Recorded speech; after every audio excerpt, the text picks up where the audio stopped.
स्वतः सत पथपथ शतपथ ब्राह्मण ग्रंथ में। तो ऋण देने वाले की जो चर्चा है वो जो है शतपथ में, और ऋण लेने वाले को कुशित में है, ये भी है कुशिदन। तो कुशित का जो अर्थ होता है ऋण लेना, आप किसी से ऋण ले लिए कुशित हो गया, और जो आप किसी को ऋण दे रहे थे कुशिदन। यहाँ पे जो ऋण जो था, ये जो ऋण जो था, ऋण जो जो जो दिया जाता था उसको क्या बोलते थे, पनी बोलते थे, पनी या बेकनाट, ठीक, पनी या बेकनाट बोलते थे।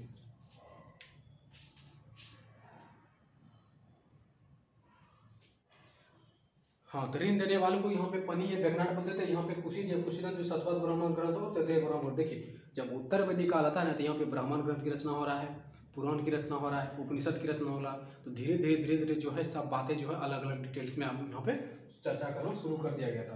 तो यहाँ पे ऋण के बारे में बता दिए, छुआछूत नहीं था, छुआछूत यहाँ हो गया। प्रशासनिक अधिकारी रत्नी के बारे में 12 रत्नी रहते थे। अब जो है यहाँ जो है अब यहाँ पे मिटका देते हैं और 12 रत्नी के बारे में पढ़ेंगे, आखिर 12 रत्नी आखिर इसमें कौन कौन थे।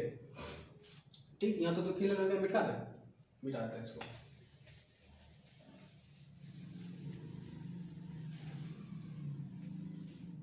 अब देखिए 12 रत्नी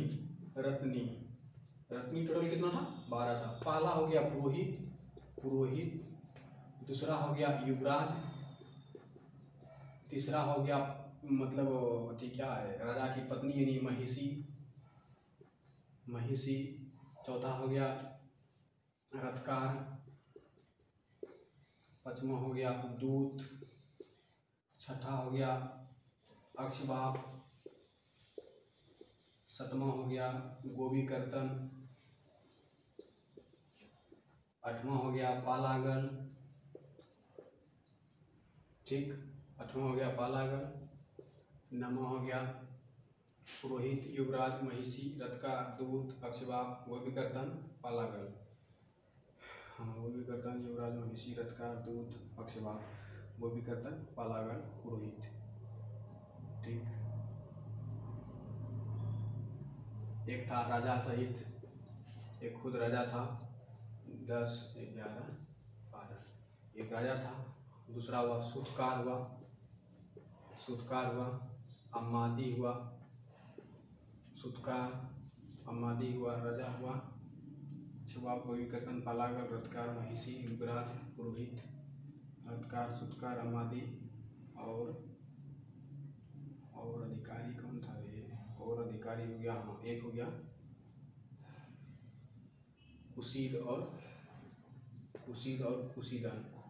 कुशीदन, ऋण लेने वाला और ऋण देने वाला अधिकारी। तो यहाँ तो क्लियर होगा। यही जो था टोटल 12 अधिकारी जो था, ये टोटल 12 अधिकारी जो है आपस में जो है एक नियंत्रण, एक मतलब राजा तो मतलब एक जो है एक जनपद चलाते थे, क्योंकि उत्तर वैदिक काल में जो है जनपद बनना शुरू हो गया था। ठीक है, उत्तर वैदिक काल में जनपद बनना शुरू हो गया था, ऋग्वैदिक काल में सिर्फ खाली जन था। तो यहाँ पे जो है ये बता दिए, पुरोहित जो होता था ये करवाते थे, युवराज होता था राजा का बेटा, महिषी होता था राजा की प्रिय पत्नी। यहाँ पे जो है यहाँ पे विवाह ओनली एक होता था। उत्तर वैदिक काल के बाद विवाह जो है 2-3 को होना शुरू हो गया, 10 विवाह 12 विवाह करते थे। आजकल तो एक ही, जब छोड़िए, तो महिषी का जो होता था कि महिषी जो है यहाँ पे जो है राजा की सबसे प्रिय पत्नी है। यदि किसी राजा के पास 4 गो 5 गो 10 गो 5 गो पत्नी है, तो वो जो है उसमें से एक तो मेन प्रिय पत्नी हो भी करेगा, जो कि पहले आई होगी। आप ही के पास यदि आप कोई भी जो है 2-3 विवाह कर लेता है, तो उसमें जो है पहला पत्नी जो होता था उसको ज़्यादा दर्जा दिया जाएगा। तो पहला पत्नी जो होता था उसको क्या कहते थे, महिषी कहते थे। रथकार का मतलब होता है कि राजा का रथ चलाने वाला रथकार। दूतकार, राजा का सारथी जो होता था उसको दूतकार बोलते थे, दूत बोलते थे। अक्षबाप का मतलब ये हुआ कि अब देखिए कोई राजा जो है जुआ खेल रहा है, तो जुआ जब राजा खेलता था वहाँ पे, तो राजा को जुआ में जिताने वाला, कोई जिता रहा है ना, अब मान लीजिए आप कोई व्यक्ति हार रहा है, तो उसको जो है कुछ जो है सहयोग देने के लिए, उसका मोटिवेशन करने के लिए कुछ तो कोई तो चाहिए। तो वही जो है अक्षबाप जो था वहाँ पे जो है राजा को जिताने का काम करता था अक्षबाप। गोभी कर्तन का मतलब ये हुआ कि राजा जो है कोई शिकारी कर रहा राजा, और जब राजा जब शिकारी कर रहा तो शिकारी को शिकार करने में मदद करने वाला जो अधिकारी होता था वो होता था गोभी कर्तन। पालागल का मतलब ये हुआ कि जब राजा कोई दुख, पूरा टेंशन में पड़ गया है कोई राजा, अब जो है पूरा टेंशन में है, वो जो है बहुत परेशानी आ गया उसके पास, वो कुछ भी नहीं कर रहा है, तो राजा को जो है टेंशन से मुक्त करने के लिए हंसाने वाला राजा, तो हंसाने के लिए जो राजा को जब कोई हंसाएगा तो कौन सा अधिकारी रहता था उसके लिए? पालागल रहते थे। अब उसमें खुद एक राजा था, सूतकार मतलब सूत बनाने वाला राजा था, अमादी था, कुशीदन था, बताई दिए ऋण देने वाला और ऋण लेने वाला। ये सब जो चर्चा जो टोटल जो 12 अधिकारी थे कहाँ पे थे? उत्तर वैदिक काल में थे। और यहाँ पे जो सिर्फ यहाँ पे कोई अधिकारी नहीं होता था, बल्कि एक संस्था होती थी, उसी संस्था से जो है कबीला चलते थे। क्योंकि यहाँ पे जो कबीलों के लिए यहाँ पे जो है भूमि विस्तार के लिए कुछ भी नहीं हुआ था, यहाँ पे भूमि विस्तार के लिए भी मतलब बातें जो है धीरे धीरे मतलब फैलना शुरू हो गया था। तो यहाँ पे जो है यहाँ पे जनपद बनना प्रारंभ हुआ था, यहाँ पे जनपद बनना प्रारंभ नहीं हुआ था। तो आप आइए, अब जो पूरा आपको जो बता दिए थे, जहाँ पे क्या यदि ये पूछे कि उत्तर वैदिक काल में अक्षबाप का क्या काम था? अक्षबाप का काम था कि राजा को जो है जुआ हुआ खेलने में मदद करना। अब उत्तर वैदिक काल में गोपी कर्तन का क्या काम था? राजा जो है शिकारी को मदद करना, शिकार को शिकार करने के लिए मदद करता था। पालागल था राजा को हंसाने वाला। महिषी जो है राजा की प्रिय पत्नी। ये जो है ना, ये बात और गोपी कर्तन और अक्षबाप, ये क्वेश्चन जो है ये दोनों जो है आपको पूछ सकता है एग्जाम में। ये पूछे उत्तर वैदिक काल में अक्षबाप का क्या अर्थ है?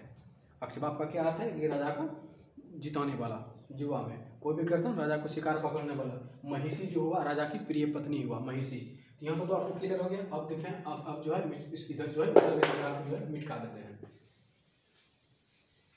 12 अधिकारी बता दिए, ठीक। अब देखना है, अब जो देखना है उत्तर वैदिक काल की आखिर स्त्रियों की स्थिति क्या थी।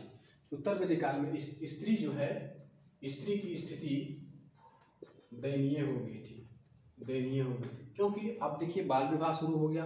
अब कोई किसी लड़की का उम्र बहुत कम है, उसका विवाह करा देते थे वो लोग, उसका विवाह भी करा देते थे। तो वो इसलिए स्त्रियों की स्थिति दयनीय हो गई थी। पुरुष को जितना मतलब भागीदारी होता था वो भी नहीं होना, वहाँ पे नहीं हो रहा था। यहाँ पे जो है स्त्री को जो है स्वेच्छा से विवाह करने की भी अनुमति नहीं थी। किसी किसी के पास था, किसी किसी के पास नहीं था। बल्कि यहाँ पे ब्राह्मण यानी श्रेष्ठ जो जाति थे उसी के पास जो है स्वेच्छा से विवाह कर सकते थे, जो कि बाद में धीरे धीरे जो है वो जो है राजा के हाथ में चला गया। सिर्फ राजा जो ही है जिससे वो चाहेगा विवाह कर सकता है। बल्कि इधर जो है वैश्य हो गया, शूद्र हो गया, ये ब्राह्मण सब, ये सब वैश्य शूद्र जो हो गया, ये जो है अपने जो है स्वेच्छा से विवाह नहीं कर सकते थे। इसीलिए यहाँ पे स्त्रियों की भी स्थिति दयनीय हो गई। वो अपने मनपसंद हिसाब से वो लड़का से शादी नहीं कर सकता था, ठीक। यहाँ पे जो है बाल विवाह भी शुरू हो गया था, जिस वजह से स्त्रियों को जो है पूरा स्थिति इसका खराब हो चुका था। फिर उसके बाद देखिए स्त्री जो है, स्त्री के बारे में बता दिए। अब उसके बाद देखिए यहाँ पे जो है यहाँ का जो यहाँ पे जो देवताओं का भी जो काम जो मतलब बदल दिया गया था। यहाँ पे पहले पढ़ते हैं फसल के बारे में। फसल के बारे में पढ़ लेते हैं। यहाँ पे जो फसल जो 2 प्रमुख फसल होते थे, एक कृष्टि पचा और एक बता वो कृष्टि पचा।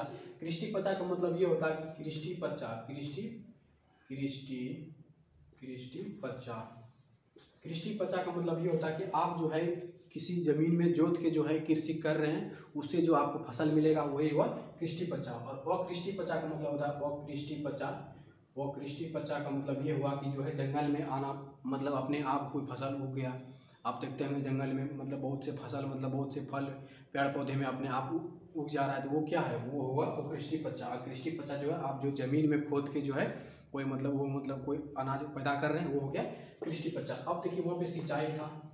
सिंचाई भी 2 तरह का होता था। सिंचाई कितने तरह का होता था? 2 तरह का होता था। एक था खनितम था और एक था स्वयंजा था।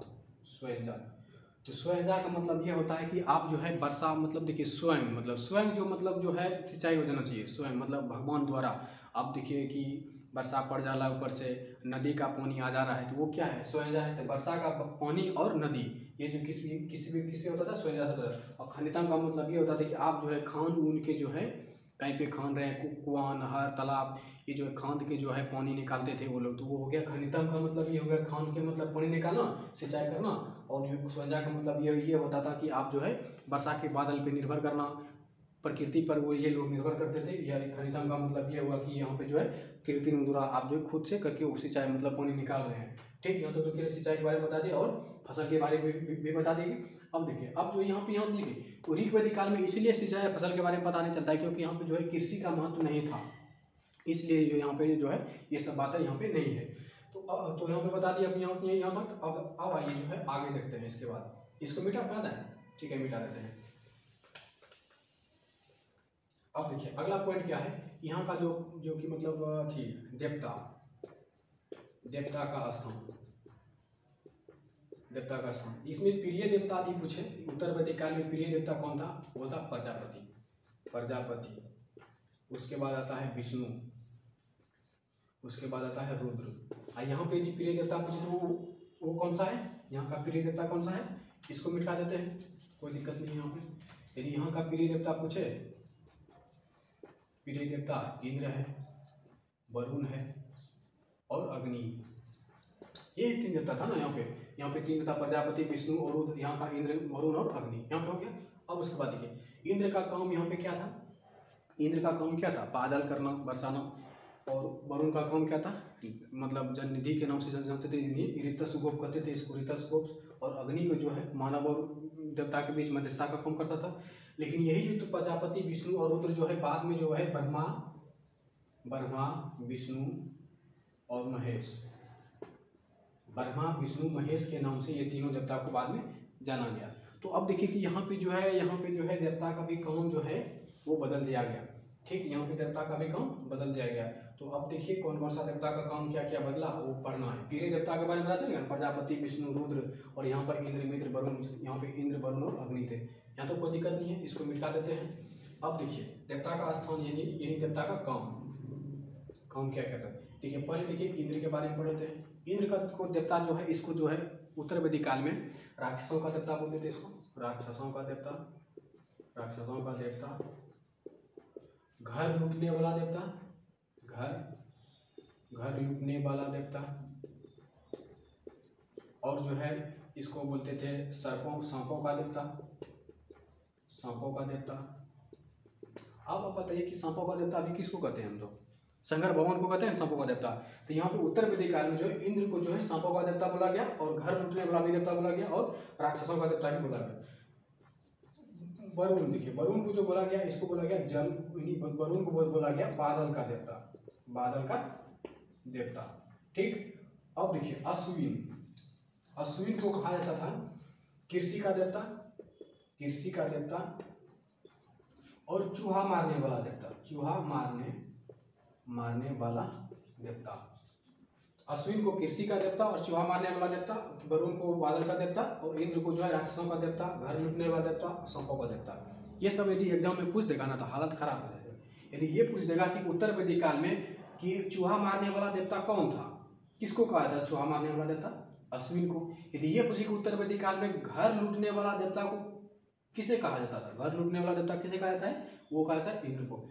यहाँ तो क्लियर हो गया। अब देखना है यहाँ पे इधर इसको मिटाना है। इंद्र का हो गया राक्षसों का देवता, घर लूटने वाला देवता, सांपों का देवता, वरुण जो है बादल का देवता, और अश्विन जो है कृषि का देवता, और चूहा मारने वाला देवता। यहाँ तो क्लियर हो गया। अब देखिए अब इसको मिटा देते हैं।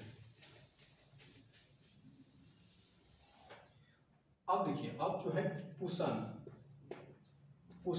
जो है ये शूद्र का देवता था। किसका देवता था, शूद्र का देवता। अब जो होता है एक सविता आता है, सविता जो है नए घर का निर्माण करने वाला देवता। ठीक, पुसन हो गया शूद्र का देवता, और अश्विन हो गया कृषि का देवता, चूहा मारने वाला देवता, और सविता हो गया नए घर का निर्माण करने वाला। यहाँ भी जो है इंद्र को बोला जाता था, इंद्र को बोलते थे सुनासीर। यहाँ पे इंद्र को क्या बोलते थे, पुरंदर। ठीक, यदि ये पूछे कि ऋग वैदिक काल में इंद्र को क्या बोलते थे, पुरंदर बोलते थे, और उत्तर वैदिक काल में इंद्र को क्या बोलते थे, सुनासीर बोलते थे। जिसको सुनासीर का अर्थ होता है हलवाहा। क्या होता है इसका अर्थ, हलवाहा। यदि ये पूछे कि उत्तर वैदिक काल में हलवाहा के नाम से, सुनासीर के नाम से किस देवता को जाना जाता था, वो जाना जाता था इंद्र को। ठीक, किसको जाना जाते थे, इंद्र को। ये सब जो है आपको जो है लुसेंट में भी मिल सकता है, थोड़ा कुछ बातें जो है लुसेंट में भी मिलेगा, और कुछ बातें जो है आपको एनसीईआरटी के 12th में मिलेगा। और एक जो है एक बुक जो है एनसीईआरटी का सार संग्रह जो है, उसमें भी ये सब दिखाया गया है, बताया गया है। ठीक है, इंद्र जो बोलते थे सुनासीर का देवता यानी हलवा का देवता, सविता का मतलब नए घर का निर्माण करने का देवता, और पुसन जो होता था ये जो है पुसन जो है शूद्र का देवता। तो शूद्रों का देवता भी होना चाहिए ना, तो शूद्र का देवता कौन हो गया, पुसन हो गया। अब देखिए ब्रह्मा का देवता, ब्राह्मण का देवता था ब्रह्मा विष्णु महेश जो है वो हो गया ब्राह्मण का देवता। ठीक, यहाँ तो क्लियर हो गया। अब देखिए अब जो है आगे पढ़ना है आपको, जो है यहाँ तक तो बता ही दिए ना, अब जो पढ़ना है आगे आइए। अब जो पढ़ना है कि ऋग की जो उत्तर वैदिक काल था, उत्तर वैदिक काल में आखिर क्या क्या हुआ था। उत्तर वैदिक काल में जो जो हुआ हम बताएंगे आपको, अब जो बाकी है वो बताएंगे। तो उत्तर वैदिक काल में सबसे पहले देखिए पर्वत का नाम। यदि पर्वत का नाम पूछे तो पर्वत का नाम पूछे कौंच, त्रिकुद, त्रिकुद और मेनाक। कौंच, त्रिकुद और मेनाक। उत्तर वैदिक काल का जो पर्वत था कौन कौन था? कौन था? कौंच, त्रिकुद और मेनाक था। ठीक, यहाँ तो पर्वत के बारे में बता दिए। ये हो गया चोटी, लिख लीजिए, चोटी ठीक रहता है। अब पर्वत पूछे तो पूर्वी हिमालय, पूर्वी हिमालय का जो पर्वत है, तो पूर्वी हिमालय का जो पर्वत है वहाँ तक पर्वत के बारे में इसको जानकारी हो गया था। ये देखिए ऋग वैदिक काल में पूर्वी हिमालय के बारे में उसको जानकारी नहीं था आर्यों को। जब उत्तर वैदिक काल आया तो वहाँ पे जो है पूर्वी हिमालय के बारे में इसको जानकारी हो गया था। और दक्षिण में जो था वहाँ पे सिर्फ विंध्याचल पहाड़ी तक ही सीमित था, विंध्याचल पर्वत तक ही सीमित था, विंध्याचल क्षेत्र तक ही दक्षिण वाला जो आर्य थे वहाँ पे ऋग वैदिक काल में वहाँ तक वो सीमित था। लेकिन जब उत्तर वैदिक काल आया तो वहाँ पे जो है विंध्याचल पर्वत से लेके वो जो है नर्मदा नदी तक भी फैलना शुरू हो गया था। तो जब यदि ये पूछे कि दक्षिण में जो है कहाँ तक फैला हुआ था, दक्षिण में पूछे ये कहाँ तक फैला हुआ था, तो नर्मदा नदी तक, नर्मदा नदी तक। ठीक, यहाँ दक्षिण में कहाँ तक फैला था? नर्मदा नदी तक फैला हुआ था। ठीक है, यहाँ तो क्लियर हो गया। अब देखिए कि अब देखना है कि ऋग वैदिक काल का जो आखिर जो कि वहाँ पे फसल उसल को क्या क्या कहते थे। जैसे अब देखिए फसल को प्रिय फसल, प्रिय फसल इसका कौन कौन सा था?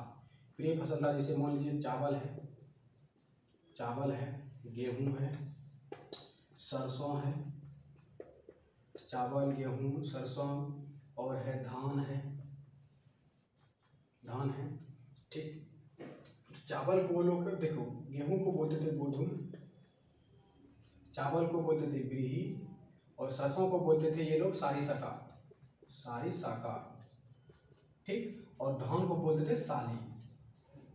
अभी साली किसको बोलते हैं आप लोग जानते होंगे, किसी का शादी हुआ होगा उसका भी साली होगा, तो धान को क्या बोलते थे? साली। अभी अब जो है साली को जो नाम रख दिया उसका नाम क्या रखना है? धान रखना है। जो भी साली आएगा उसका नाम क्या रखेंगे? धान रखेंगे। तो साली किसको बोलते थे? धान को बोलते थे। सारिसाका सरसों को, गोधूम गेहूं को, व्रीहि चावल। अब देखिए कि जौ को क्या बोलते थे ये लोग? जौ को बोलते थे यव। जौ को क्या बोलते थे? यव। लेकिन ऋग वैदिक काल में प्रिय फसल पूछे, ऋग वैदिक काल में प्रिय फसल वो था जौ था, यानी यव था। क्या था? जौ यानी यव था। ठीक, यहाँ तक तो क्लियर हो गया, पूरा डिटेल से हो गया। अब यहाँ तक फसल के बारे में बता दिया आपको। अब जो है पढ़ना है आपको दूसरा चैप्टर आइए, इसको मिटाना है। चावल को व्रीहि, गेहूं को गोधूम, सरसों को सारिसाका और धान को साली और जौ को यव। अब देखिए कुछ है मूंग। मूंग जानते हैं ना? मूंग तो पापा सब जो खेत में देता है, तो मूंग को बोलते थे उड़द बोलते थे। क्या बोलते थे? उड़द। मूंग को वो लोग क्या कहते थे? उड़द बोलते थे। क्या बोलते थे उसको? उड़द कहते थे मूंग को। ठीक, तो यहाँ तक तो पूरा फसल के बारे में बता दिया आपको। नदी कहाँ तक फैला हुआ था, कहाँ तक पर्वत था, क्या इसका चोटी था, ये बता दिया आपको। अब देखिए अब आ गया, यहाँ तो क्लियर है, मिटा देते हैं इसको। अब देखिए इसकी जो समाज का जो इकाई था, सामाजिक इकाई यानी छोटी पूछे तो वही कुल था, इसका भी कुल था। लेकिन यदि बड़ी पूछे तो वो हो गया जनपद। लेकिन यहाँ पे क्या था? जन था। इधर भी लिख दे, इसको मिटा देते हैं इसको। इसका जो सामाजिक इकाई था, सामाजिक इकाई यानी छोटी पूछे तो कुल था यानी परिवार जिसको बोलते हैं, और बड़ी पूछे वो था जन। यही जो है जन जो है आगे चल के जनपद बनना शुरू हो गया, क्योंकि जो युद्ध जो ये लोग करना प्रारंभ किया, भूमि विस्तार करना प्रारंभ कर दिया था। जब हमको शतपथ ब्राह्मण ग्रंथ पढ़ाएंगे ना, शतपथ ब्राह्मण ग्रंथ में पूरा डिटेल से आपको बता देंगे। तो बड़ी का जो जनपद बनना शुरू हो गया, बड़ी इकाई कौन था? जनपद था। छोटी इकाई कुल था, यहाँ का भी छोटी इकाई कुल था, लेकिन बड़ी इकाई जन था। ठीक, यहाँ तो क्लियर है। अब देखिए कि जनपद कैसे बना, कुछ ऐसा जनपद के मतलब मान लीजिए कि 2-3 जन आपस में मिल जाते होंगे तभी ना बनता होगा जनपद। तो जनपद जैसे आप पूछ देगा एग्जाम में, जैसे पूछ देगा कि कैकेय जनपद कैसे बना, तो कैकेय जनपद जो बना था वहाँ पे सीबी प्लस भालानस, सीबी और भालानस दो एक जन था। यदि ये पूछे कि सीबी और भालानस किस वैदिक काल का जन था, वो था ऋग वैदिक काल का। किसका था? ऋग वैदिक काल का जन था। कौन? सीबी और भालानस। अब उसके बाद पूछे यदि पंचाल पूछे, पंचाल जनपद का निर्माण कैसे हुआ था? वो होता है किरबी और तुर्बस।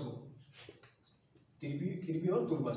किरबी और तुर्बस जो दो जन था, वो दो जन आपस में मिला, जिस वजह से पंचाल जनपद बना। अब उसके बाद पूछेगी यदि कुरु जनपद कैसे बना? एक था कुरु जन, एक था भरत जन। कुरु जन और भरत जन जब आपस में मिला तो कौन सा जनपद बना?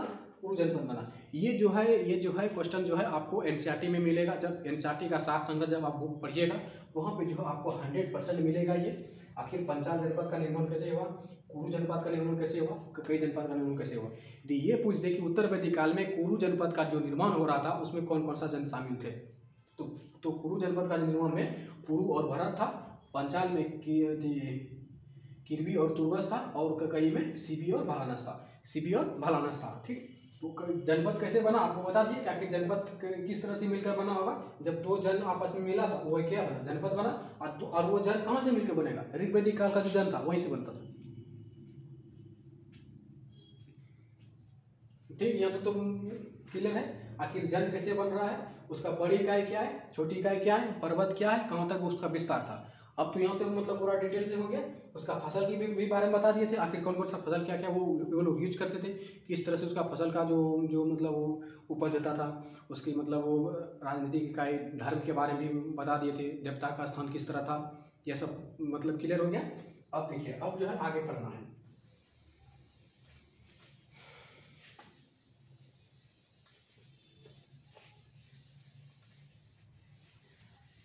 अब आइए, अब जो पढ़ना है हमको, अब जो पढ़ना है ब्राह्मण ग्रंथ के बारे में पढ़ना है। किसके बारे में पढ़ना है? ब्राह्मण ग्रंथ के बारे में पढ़ना है। आइए, ब्राह्मण ग्रंथ।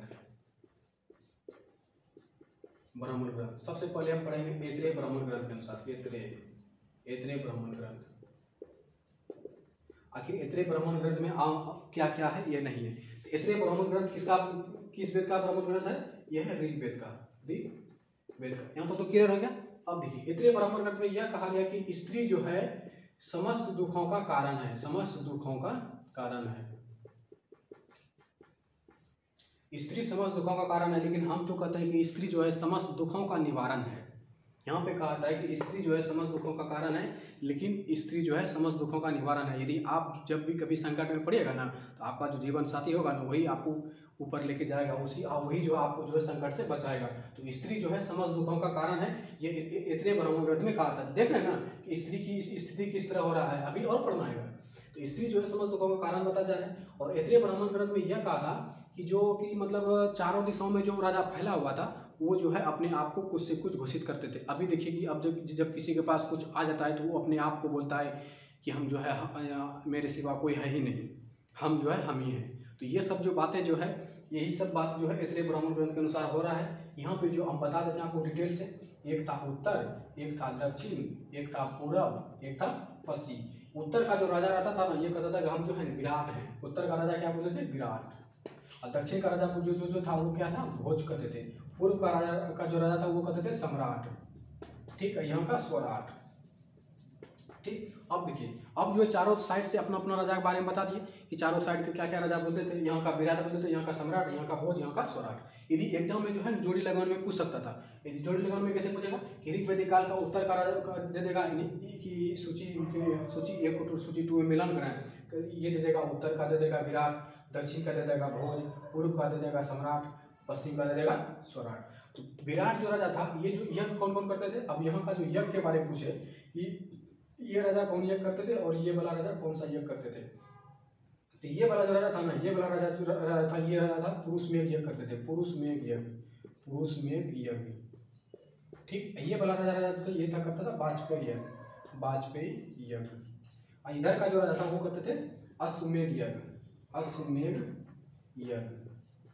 और ये जो बीच वाला जो राजा था, ये राजा जो करता था राजसूया यज्ञ। बीच वाला ये जो कौन सा करता था? राजसूया यज्ञ। ठीक, क्लियर हो गया। ऐतरेय ब्राह्मण ग्रंथ जो है ऋग्वेद का ऐतरेय ब्राह्मण ग्रंथ जो है ऋग्वेद का है, और इसमें स्त्री को समस्त दुखों का कारण बताया गया है। इसमें जो है अब राजा जो है चारों साइड से अपने आप को घोषित करते थे। उत्तर का विराट, दक्षिण का भोज, पूर्व का सम्राट, पश्चिम का स्वराट। यहाँ पे अश्वमेध यज्ञ करते थे, ये वाला राजा पुष्पमेध यज्ञ करते थे, ये वाला राजा वाजपेयी यज्ञ करते थे। यदि ये पूछे कि उत्तर वैदिक काल के किस ब्राह्मण ग्रंथ में जो है राजा जो है अपने आप को जो है अपने आप को उससे कुछ घोषित कर देते थे, यानी ये पूछे कि उत्तर वैदिक काल ये पूछे कि उत्तर वैदिक काल में ब्राह्मण किस ग्रंथ के अनुसार कहा जाता है कि मतलब उत्तर का राजा विराट और पूर्व का राजा सम्राट अपने आप को घोषित करते थे। तो किस ब्राह्मण ग्रंथ में है? ऐतरेय ब्राह्मण ग्रंथ में। ऐतरेय ब्राह्मण ग्रंथ जो है स्त्री को जो है समस्त दुखों का कारण बताया गया है। और यहाँ पे जो है ऋग्वेद में ये जो है ब्राह्मण ग्रंथ किसका है? ऋग्वेद का है। और ये भी कहा था कि जब चारों दिशाओं में यदि कोई राजा जीत लेता था, अपने आप को पूरी तरह से भूमि जीत लेते थे, तो वो जो है एकराट शब्द मतलब अपने आप को यूज करते थे। लेकिन ऐसा कोई भी राजा नहीं हुआ था, ये उल्लिखित है, लेकिन कोई राजा ऐसा है ही नहीं। तो वो जो है मतलब सभी दिशाओं को जो जीतता था, सभी दिशा को जीतने वाला राजा क्या करते थे अपने आप को? एक रोमा कटोराट, एक राट। तो सभी दिशाओं को जो जीतेगा क्या कहेगा? एक राट। जो उत्तर की ओर जीतेगा क्या कहेगा? विराट।